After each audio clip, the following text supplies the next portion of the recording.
Oleksandr Usyk retained his WBA, WBC and WBO heavyweight titles with a unanimous decision win over Tyson Fury in their rematch this past Saturday in Riyadh to cement his place as the best heavyweight in the world, and for Uncrowned, our inaugural #1 pound-for-pound fighter in boxing today.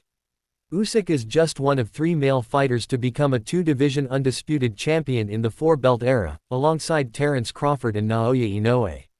So it should come as little surprise that these 3 elite, undefeated fighters dominate the top spots in Uncrowned's pound-for-pound lists.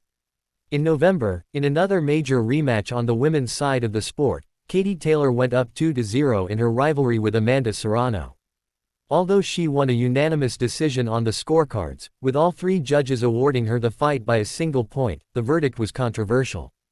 There has long been a 2-horse race for the #1 pound-for-pound spot in women's boxing, pitting the Irishwoman Taylor against American champion Claressa Shields.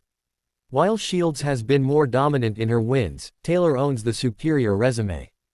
Uncrowned's panel of boxing experts, Keith Idec, Elliot Wursel, Darshan Desai and Kel Dansby, have ranked both the men's and women's pound-for-pound best, 1 through 10, using a weighted points system to determine the final rankings. Being voted #1 equals 10 points, #2 equals 9 points, down to #10 equaling 1 point. So here's Uncrowned's inaugural pound-for-pound rankings for boxing.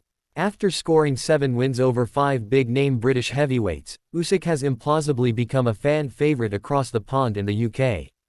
The Ukrainian is the epitome of fighting, anywhere at any time. He has boxed in world title fights in 7 different countries, mostly against the fighters from those countries. For many, Usyk has completed boxing.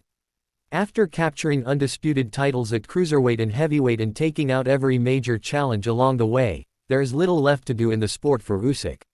But should he continue, his biggest test could come against the IBF cruiserweight champion, Jay Opetaia. 2. Terence Crawford, WBA super welterweight champion. Terence Crawford is your favorite fighter's favorite fighter. Even Usyk recognizes Crawford as the pound-for-pound #1 fighter in the world, over himself. Bud managed to clean out super lightweight without too much adversity, then dove into 147 pounds as a feared fighter. Boxing politics prevented Crawford from proving himself as the best welterweight in the world for several years, but when he finally did land his long-awaited superfight with Errol Spence Jr., he showed exactly why he was avoided for so long. A fight initially thought to be a 50-50 match on paper became a total mismatch in reality. Crawford pummeled Spence for a 9th-round TKO win.